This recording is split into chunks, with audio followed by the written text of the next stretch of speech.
નમસ્કાર વિદ્યાર્થી મિત્રો, આજે આપણે સેમ 2માં ધોરણ 6માં ગણિત વિષયમાં પ્રકરણ નંબર 7 અપૂર્ણાંક સંખ્યા વિશે અભ્યાસ કરવાનો છે. આપણે સેમ 1ની અંદર 1 થી 6 પ્રકરણ શીખી ગયા. અહીંયા આપણે 7મું પ્રકરણ શીખવાનું છે, અપૂર્ણાંક સંખ્યાઓ. તો અપૂર્ણાંક એ એવી સંખ્યા છે કે જે એક સમગ્ર ભાગનું પ્રતિનિધિત્વ કરે છે.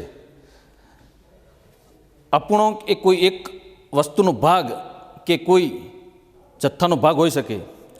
જે અપૂર્ણાંકમાં અંશ અને છેદના અવયવ પાડતો એક સિવાય કોઈ સામાન્ય અવયવ ન મળે તો તે અપૂર્ણાંક એ સાદો અપૂર્ણાંક કહેવાય. દાખલા તરીકે સાદા અપૂર્ણાંકની આપણે વાત કરીએ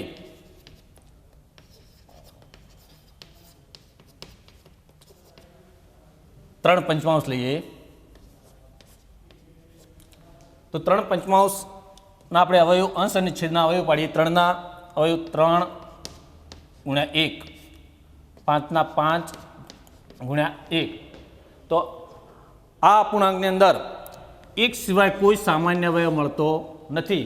તો આ અપૂર્ણાંક એ કેવો અપૂર્ણાંક છે? સાદો અપૂર્ણાંક. બીજો શુદ્ધ અપૂર્ણાંક કોને કહેવાય એ આપણે સમજીએ.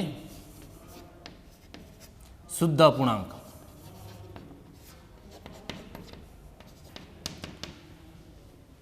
જે અપૂર્ણાંકના અંશ કરતો છેદ મોટો હોય, જે અપૂર્ણાંકનો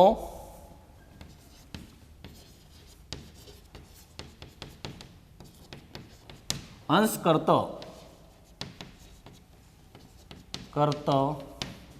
છેદ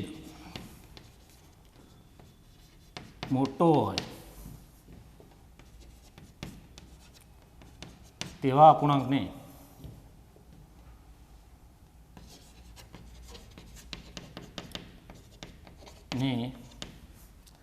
શુદ્ધ અપૂર્ણાંક કહે છે.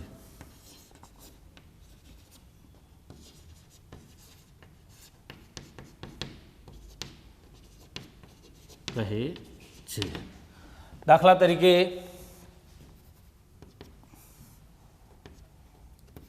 7/12. તો આ અપૂર્ણાંકની અંદર અંશ કરતો છેદ મોટો છે. અંશ 7 છે, છેદ 12 છે, એટલે કે અંશ કરતો છેદ મોટો છે. માટે આ અપૂર્ણાંક એ કેવો અપૂર્ણાંક છે? શુદ્ધ અપૂર્ણાંક છે. અશુદ્ધ અપૂર્ણાંકની વાત કરીએ આપણે તો જે અપૂર્ણાંકના અંશ કરતો છેદ નાનો હોય તેવા અપૂર્ણાંકને અશુદ્ધ અપૂર્ણાંક કહે છે. શુદ્ધ અપૂર્ણાંકમાં છેદ મોટો હોય અને અંશ નાનો હોય છે, જ્યારે અશુદ્ધ અપૂર્ણાંકમાં અંશ મોટો હોય છે અને છેદ નાનો હોય છે. અશુદ્ધ અપૂર્ણાંક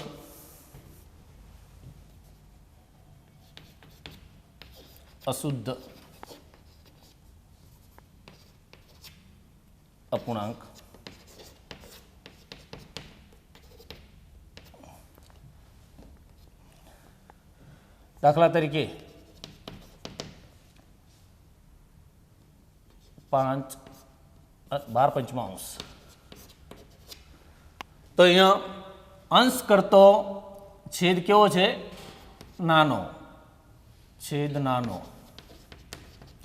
અને અંશ કેવો છે? અંશ મોટો.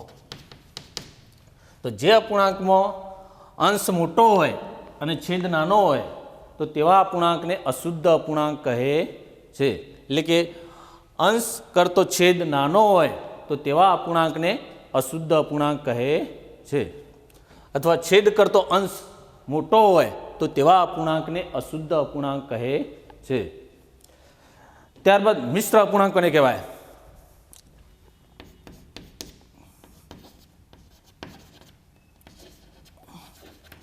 મિશ્ર અપૂર્ણાંક તો પૂર્ણાંક સંખ્યા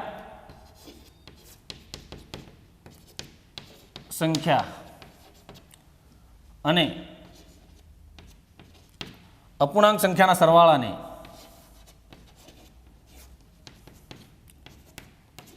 સંખ્યાના સરવાળાને મિશ્ર અપૂર્ણાંક કહે છે. મિશ્ર અપૂર્ણાંક કહે છે. દાખલા તરીકે 2 એ પૂર્ણાંક સંખ્યા છે, પ્લસ 3/5 એ અપૂર્ણાંક સંખ્યા છે. આનો આપણે સરવાળો કરીએ તો 5 + 3 11 5 2 × 10 + 3 એટલે 13/5. 13/5 અશુદ્ધ અપૂર્ણાંક છે. અશુદ્ધ અપૂર્ણાંકને આપણે મિશ્ર સંખ્યામાં ફેરવી શકાય. 2 × 5 = 10. 2.3/5. તો આ 2.3/5 એ કેવી સંખ્યા છે? મિશ્ર અપૂર્ણાંક છે. તો કહેવાનો મતલબ કે પૂર્ણાંક સંખ્યા અને અપૂર્ણાંક સંખ્યાના સરવાળાને શું કહે છે? મિશ્ર અપૂર્ણાંક કહે છે. હવે આપણે સ્વાધ્યાય વિશે સમજીએ. સ્વાધ્યાય 7.1. તો વિદ્યાર્થી મિત્રો, શુદ્ધ અપૂર્ણાંક કોને કહેવાય, અશુદ્ધ અપૂર્ણાંક કોને કહેવાય, મિશ્ર અપૂર્ણાંક કોને કહેવાય તે આપણે શીખી ગયા. તો શુદ્ધ અપૂર્ણાંક એટલે કે જે અપૂર્ણાંકના અંશ કરતો છેદ મોટો હોય તો તેવા અપૂર્ણાંકને શુદ્ધ અપૂર્ણાંક. અશુદ્ધ અપૂર્ણાંક જે અપૂર્ણાંકના અંશ કરતો છેદ નાનો હોય તેવા અપૂર્ણાંકને અશુદ્ધ અપૂર્ણાંક. અને મિશ્ર અપૂર્ણાંક પૂર્ણાંક સંખ્યા અને અપૂર્ણાંક સંખ્યાના સરવાળાને મિશ્ર અપૂર્ણાંક કહે છે. સ્વાધ્યાય 7.1.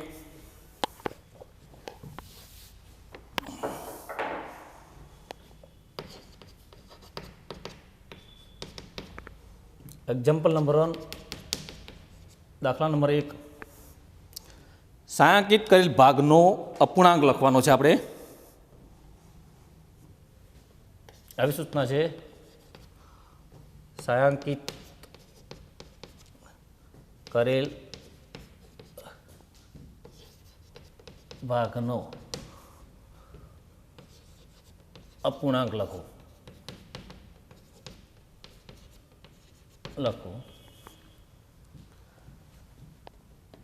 આવી આકૃતિ આપેલી છે.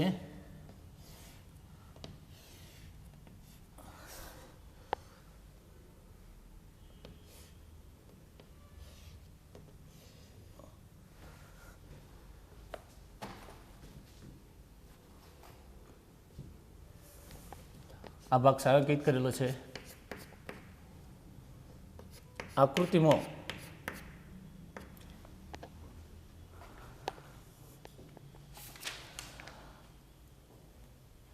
સરખા ભાગ કેટલા આપેલા છે? 1 2 3 4. 4 સરખા ભાગની સંખ્યા કેટલી છે? સરખા ભાગની સંખ્યા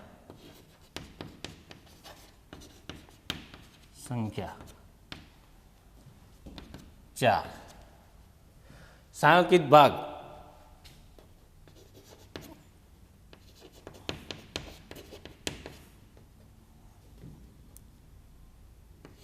ભાગ 1 અને 2 માટે અપૂર્ણાંક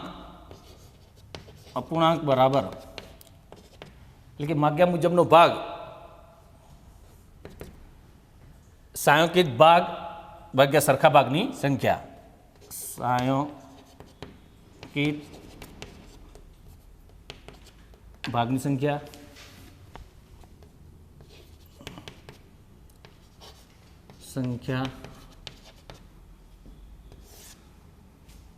સરખા ભાગની કુલ સંખ્યા.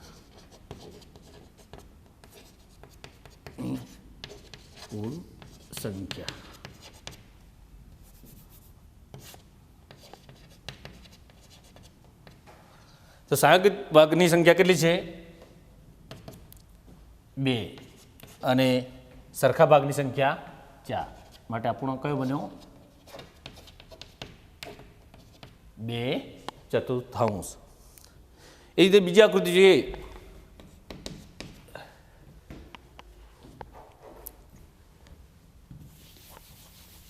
બીજી આકૃતિ આપણે જોઈએ.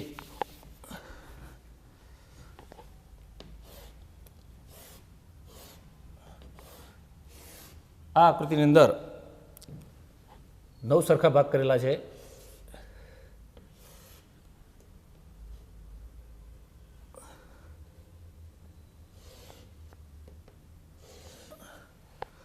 આ 9 સરખા ભાગમાં સંયોજિત કરેલ ભાગ 8 છે.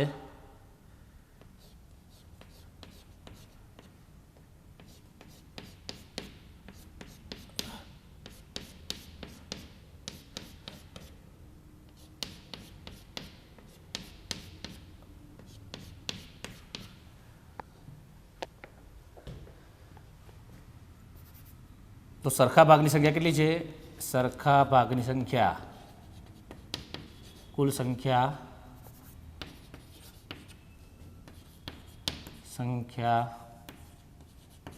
બરાબર 9. સંયોજિત કરેલ ભાગ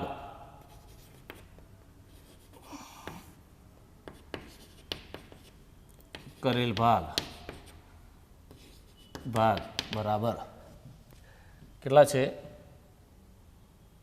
8. માટે અપૂર્ણાંક માગ્યા મુજબનો ભાગ અથવા અપૂર્ણાંક માટે અપૂર્ણાંક બરાબર સંયોજિત કરેલ ભાગ ભાગ્યા સરખા ભાગની કુલ સંખ્યા એટલે 8/9 થશે. એના પછી ત્રીજા નંબરનો આપણે જોઈએ.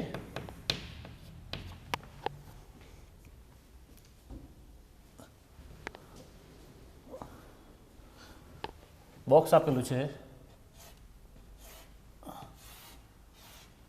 બોક્સની અંદર આ રીતે દડાઓ આપેલા છે.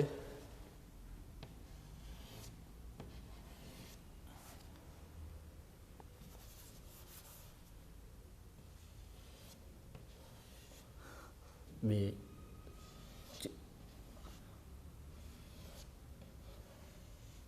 8 દડાઓ આપેલા છે.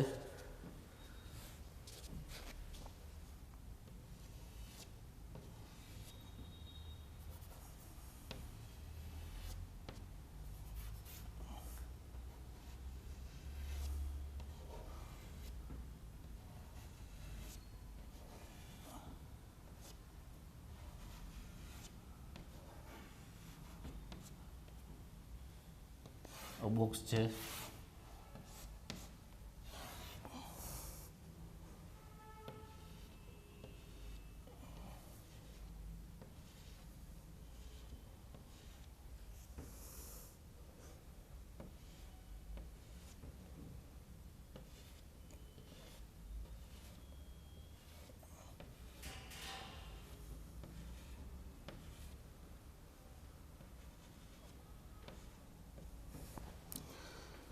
સંયોજિત કરેલ ભાગ દર્શાવેલા છે.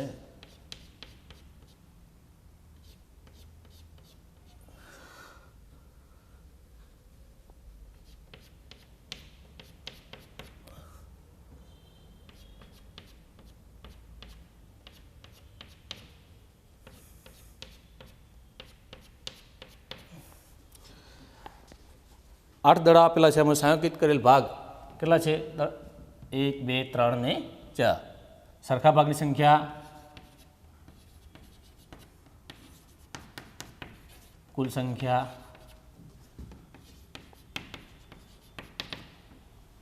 ચિત્રમાં સરખા ભાગની કુલ સંખ્યા કેટલી છે? 8. સંયોજિત કરેલ ભાગ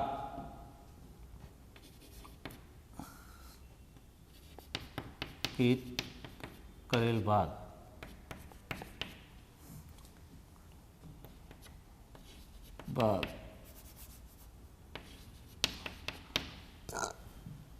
4 માટે અપૂર્ણાંક બરાબર સંયોજિત કરેલ ભાગ ભાગ્યા સરખા ભાગની કુલ સંખ્યા 4/8. પાંચમા નંબરનો આપણે જોઈએ. ચોથા નંબરનો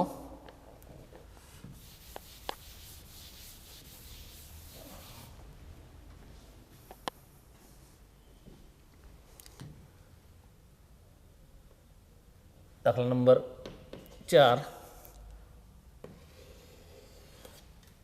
દડો આપેલો છે આવો ગોળ.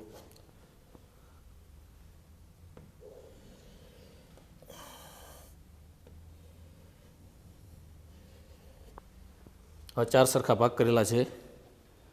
એમાં એક ભાગ છાयांकित દર્શાવેલ છે. ચિત્રમાં એક ભાગ શું દર્શાવેલ છે? છાयांकित કરેલો ભાગ દર્શાવેલો છે. તો સરખા ભાગની સંખ્યા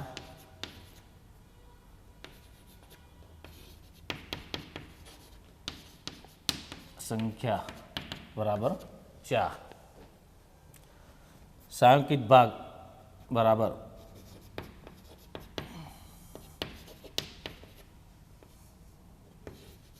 ભાગ બરાબર 1 માટે અપૂર્ણાંક બરાબર 1/4. એ 5મા નંબરનો ગણીએ.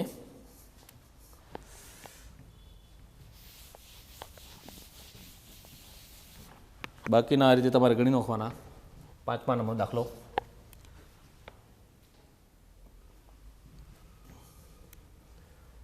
આવી આકૃતિ આપેલી છે.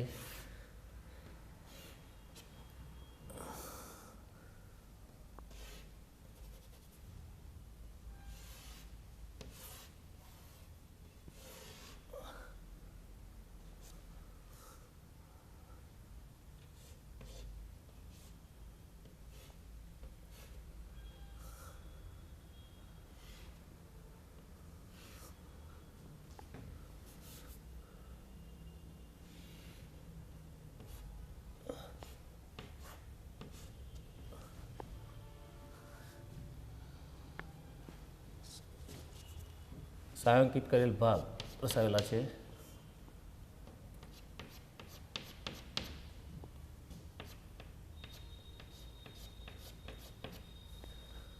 તો કુલ ભાગ કેટલા છે? 1 2 3 4 5 6 7. સરખા ભાગની સંખ્યા કેટલી છે?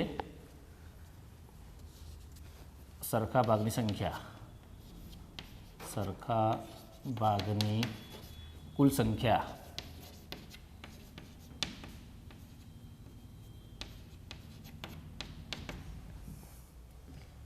1 2 3 4 5 6 અને 7.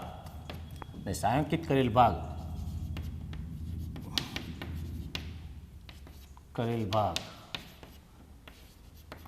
બરાબર 3 માટે અપૂર્ણાંક બરાબર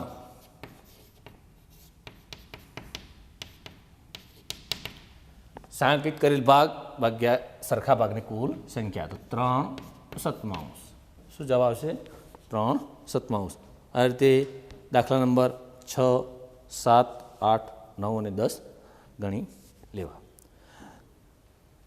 દાખલા નંબર 2 આપેલ અપૂર્ણાંક મુજબ રંગ ભરો. હવે અપૂર્ણાંક આપેલો છે એના મુજબ આપણે આકૃતિની અંદર રંગ ભરવાના છે.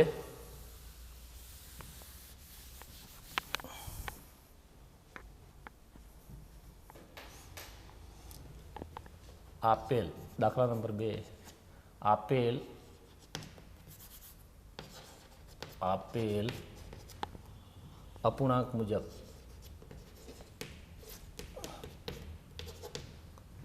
રંગ ભરો.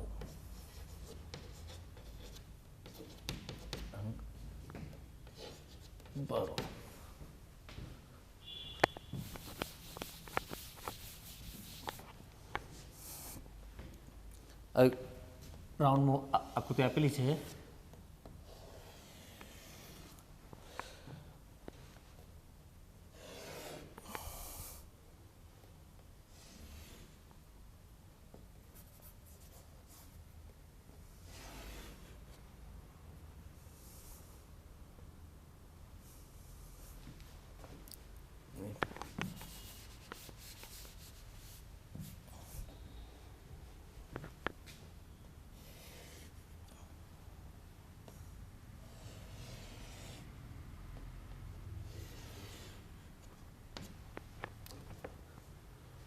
આપેલ અપૂર્ણાંક મુજબ રંગ ભરવાના છે. તો અહીંયા આપેલ આકૃતિની અંદર કેટલા સરખા ભાગ કરેલા છે? 1 2 3 4 5 અને 6. નીચે અપૂર્ણાંક આપેલો છે 1/6. 6 ભાગમાંથી 1 ભાગમાં રંગ ભરવાના છે. 6 અપૂર્ણાંક કેટલો આપેલો છે? 1/6. તો 6 ભાગમાંથી 1 ભાગમાં રંગ ભરવાના છે, કોઈ પણ એક ભાગમાં.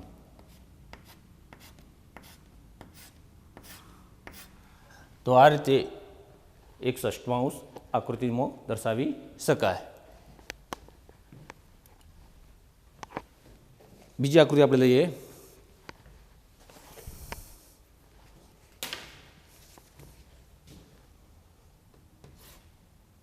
ત્રિકોણાકાર આપેલી છે આકૃતિ.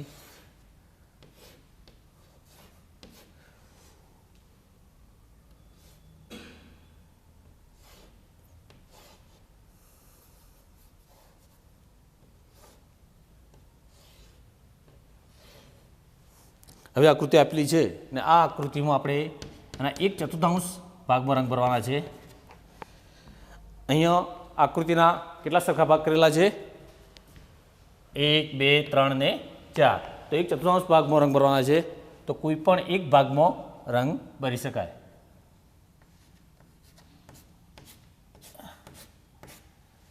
એક ચતુર્થાંશ. ત્રીજા નંબરની આકૃતિ છે. બોક્સ આપેલું છે આવું,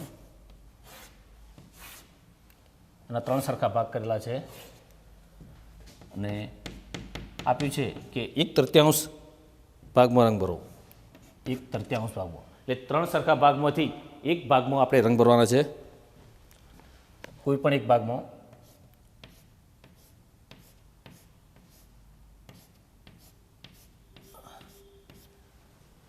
તો આ રીતે રંગ ભરી શકાય છે. ચોથા નંબરનો દાખલો છે.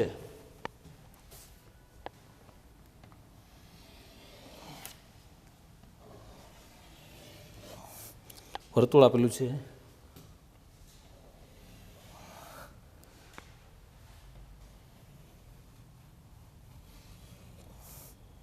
આ વર્તુળની અંદર 4 સરખા ભાગ કરેલા છે. 1 2 3 ને 4. કેટલા સરખા ભાગ કરેલા છે? 4 સરખા ભાગ કરેલા છે. અને એમાં આપણે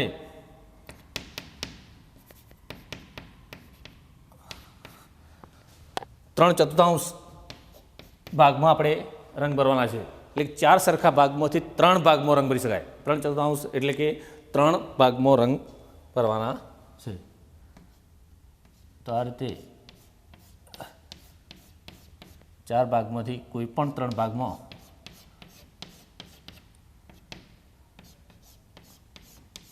રંગ ભરી શકાય. તો આપેલ અપૂર્ણાંક 3/4 દર્શાવે છે.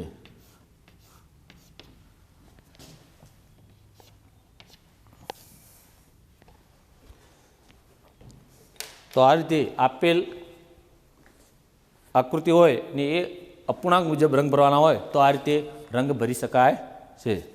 જો દાખલા નંબર 3 છે, જો કોઈ ભૂલ હોય તો ઓળખો. આકૃતિ આપેલી છે, એમાં કોઈ ભૂલ હોય તો આપણે ઓળખવાની છે. વિદ્યાર્થી મિત્રો, દાખલા નંબર 3, જો કોઈ ભૂલ હોય તો ઓળખો. તો આપેલી આકૃતિઓ છે એની અંદર આપણે ભૂલ હોય તો ઓળખવાની છે. પહેલી આકૃતિની અંદર 1/2 ભાગ, બીજામાં 1/4 અને ત્રીજી આકૃતિની અંદર 3/4. અપૂર્ણાંક એ સાચો અપૂર્ણાંક દર્શાવે છે કે નહીં એ નથી, એ આપણે ચેક કરવાનું છે. તો પહેલાં તો આપણે આકૃતિઓ જોતો આપણને ખ્યાલ આવે છે કે દરેક આકૃતિની અંદર સરખા ભાગ કરેલા નથી. દરેક આકૃતિની અંદર 3 આકૃતિઓની અંદર જે ભાગ કરેલા છે એ સરખા નથી. માટે છાંયાંકિત કરેલ ભાગ એ આખા ચિત્રનો, આ પહેલી આકૃતિ જે છાંયાંકિત કરેલ ભાગ છે એ આખા ચિત્રનો 1/2 ભાગ નથી. ચિત્રમાં સરખા ભાગ, ચિત્રમાં આપેલ ચિત્રમાં સરખા ભાગ કરેલ નથી. સરખા ભાગ કરેલ નથી માટે છાંયાંકિત ભાગ કરેલ ભાગ એ આપેલા પૂર્ણાંકનો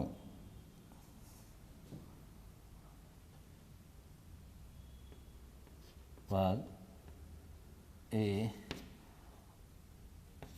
આપેલ અપૂર્ણાંકનો ભાગ નથી. આપેલ અપૂર્ણાંક એક તૃતીયાંશ ભાગ નથી. ભાગ નથી. આપેલ અપૂર્ણાંકનો એક તૃતીયાંશ ભાગ નથી. એ રીતે આમાં પણ ચિત્રમાં સરખા ભાગ કરેલ નથી માટે છાંયાંકિત કરેલ ભાગ એ આપેલા પૂર્ણાંકનો એક તૃતીયાંશ ભાગ દર્શાવતો નથી. અને આ આકૃતિની અંદર પણ જે છાંયાંકિત કરેલ ભાગ એ 3/4 ભાગ દર્શાવતો નથી. ત્યારબાદ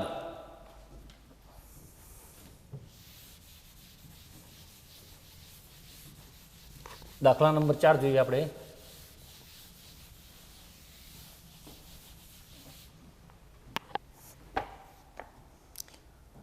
આઠ કલાક દિવસનો કેટલામો ભાગ છે? Example number 4. 8 કલાક દિવસનો કેટલામો ભાગ છે? દિવસનો કેટલામો ભાગ છે? કેટલામો ભાગ છે?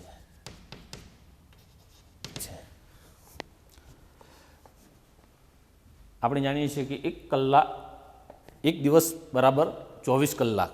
એક દિવસ બરાબર કેટલા થાય? દિવસ બરાબર 24 કલાક.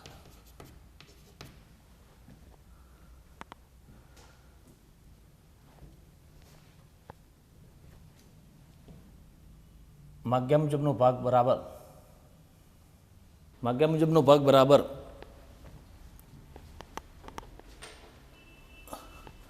8 કલાક. 8/24. માગ્યા મુજબનો ભાગ બરાબર 8/24. એટલે એકમ લખવા લખી શકાય 8 કલાક 24 કલાક એટલે 8/24. એનું આપણે અતિ સંક્ષિપ્ત રૂપ આપીએ તો 4 દુ 8. 8 તરી 24 થાય ને. 8 × 1 ને 8 તરી 24 એટલે 1/3 ભાગ. કેટલો ભાગ કહેવાય? માગ્યા મુજબનો ભાગ 1/3.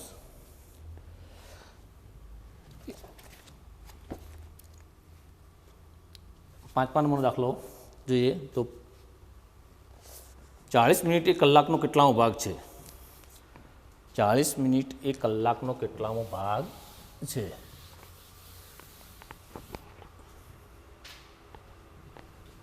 ચાલીસ મિનિટ એ કલાકનો કેટલામો ભાગ છે?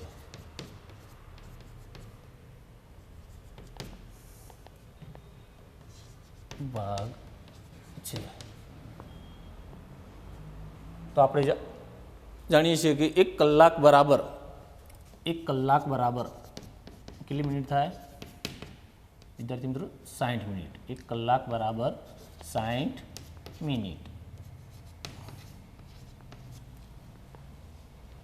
માગ્યા મુજબનો આપણે ભાગ શોધવાનો છે. માગ્યા મુજબનો ભાગ બરાબર 40 મિનિટ ભાગ્યા મિનિટ ભાગ્યા 60 મિનિટ. મિનિટ ગયા 0 ગયા 4 ષષ્ઠમાંશ લે ના હવે પાડીએ 2 × 2 અને 2 × 3 2 દૂર કરી એટલે 2/3. તો તો 40 મિનિટ એ કલાકનો 2/3 ભાગ છે. 40 મિનિટ એ કલાકનો, આ રીતે જવાબ લખીએ કે 40 મિનિટ એ કલાકનો, મિનિટ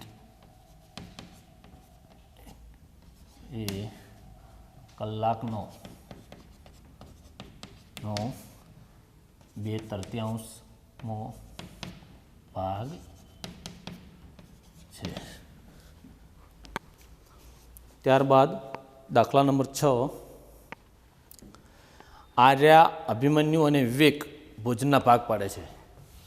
આર્યા, અભિમન્યુ અને વિવેક ભોજનના ભાગ પાડે છે. આર્યા 2 સેન્ડવિચ લઈ આવે છે, એક શાકભાજીની બનેલી અને બીજી જામની બનેલી. આર્યા, અભિમન્યુ અને વિવેક ભોજનના ભાગ પાડે છે. આર્યા 2 સેન્ડવિચ લઈ આવે છે, એક શાકભાજીની અને બીજી જામની બનેલી. બીજા 2 છોકરાઓ તેમનું ભોજન ભૂલી ગયા છે. તે રીતે આર્યા તેની સેન્ડવિચ આપવા માટે તૈયાર થાય છે કે જેથી દરેક વ્યક્તિને સમાન સેન્ડવિચનો ભાગ આવે. અને આર્યાએ જે સેન્ડવિચ લાવી છે, એક શાકભાજીની અને બીજી જામની, તો એ બંને સેન્ડવિચના એવા ભાગ પાડવા છે કે દરેકને સરખે ભાગે આપી શકાય. તો સેન્ડવિચની અહીંયા કુલ સંખ્યા કેટલી છે? 2 છે. એના પરથી 2 પ્રશ્નોના જવાબ આપવાના છે આપણે. આર્યા તેની સેન્ડવિચ કેવી રીતે વહેંચશે જેથી બધાને એક સરખા ભાગ મળે? અને બીજો પ્રશ્ન છે, દરેક છોકરાઓને સેન્ડવિચનો કેટલામો ભાગ મળશે? પહેલો પ્રશ્ન છે, આર્યા તેની સેન્ડવિચ કેવી રીતે વહેંચે જેથી બધાને એક સરખો ભાગ મળે? તો પહેલાં તો અહીંયા સેન્ડવિચની કુલ સંખ્યા કેટલી છે?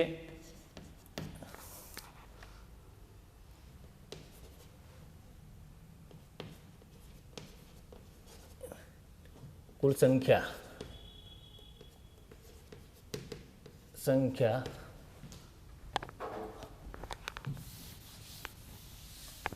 કેટલી છે? 2 છે. ને બાળકોની કુલ સંખ્યા કેટલી છે? છોકરાઓની કુલ સંખ્યા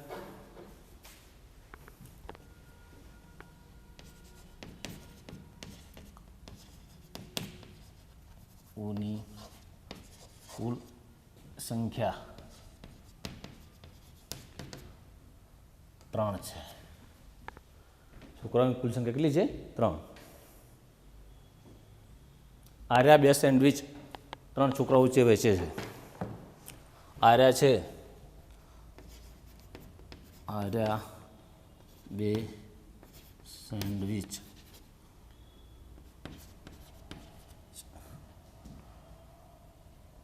3 છોકરાઓ વચ્ચે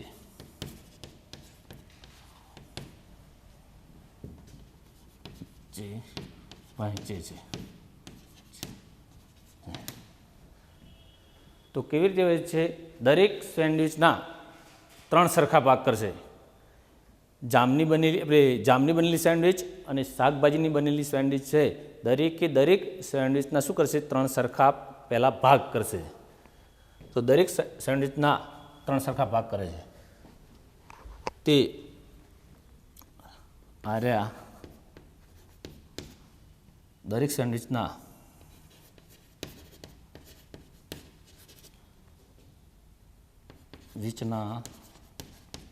3 સરખા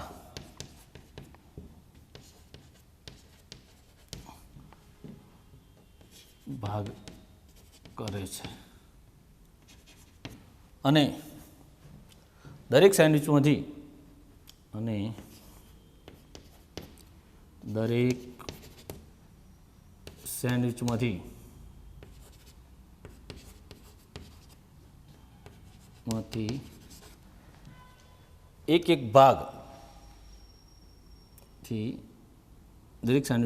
એક ભાગ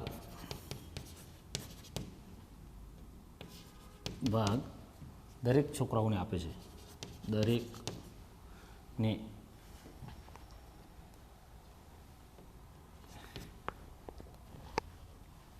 વહેંચે છે, દરેકને આપે છે.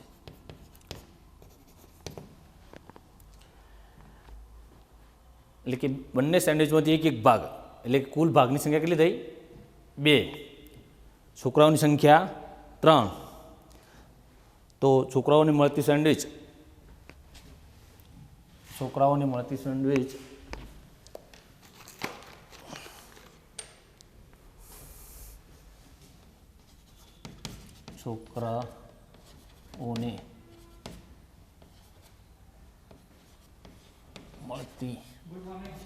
સેન્ડવિચ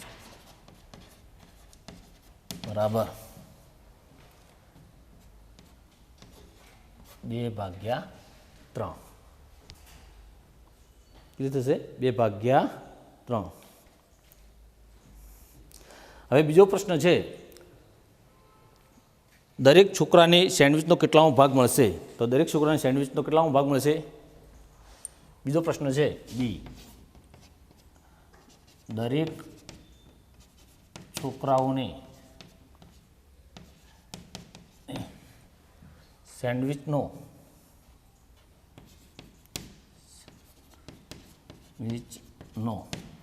એક તૃતીયાંશ ભાગ મળશે કારણ કે એક સેન્ડવિચમાંથી એક ભાગ મળશે આ 3 છોકરાઓ છે એટલે એક તૃતીયાંશનો ભાગ મળશે